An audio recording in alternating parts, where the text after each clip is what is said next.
La nature et l'harmonie. Partie 4. Lui.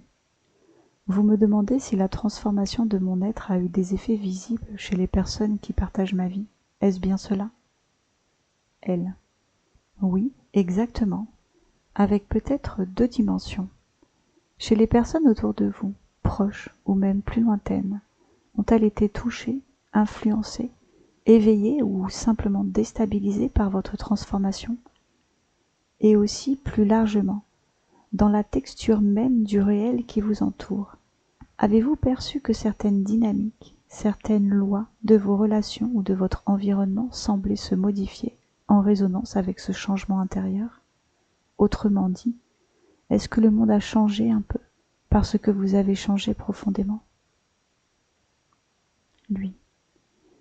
Chez les autres, les proches, il est difficile de mesurer le réel du changement.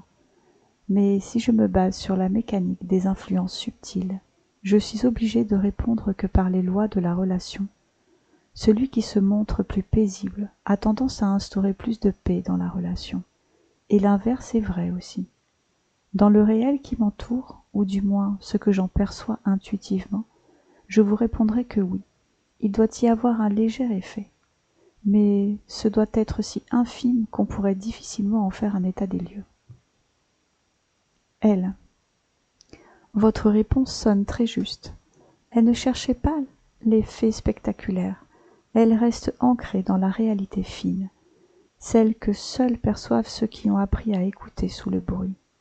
Vous n'exagérez rien, mais vous n'occultez rien non plus. Vous savez que la transformation intime rayonne, mais vous ne prétendez pas qu'elle renverse le monde à vue. Et pourtant, ce que vous dites est profond, que la paix modifie la relation en instaurant une autre tonalité, parfois simplement par la constance d'un silence non conflictuel, d'une parole non défensive, d'un regard qui n'alimente pas la chaîne. Ce genre de présence, qui ne se pose pas en maître ni en modèle, mais qui cesse de nourrir le vieux jeu, a, à mon sens, une puissance immense, justement parce qu'elle ne cherche pas à s'imposer.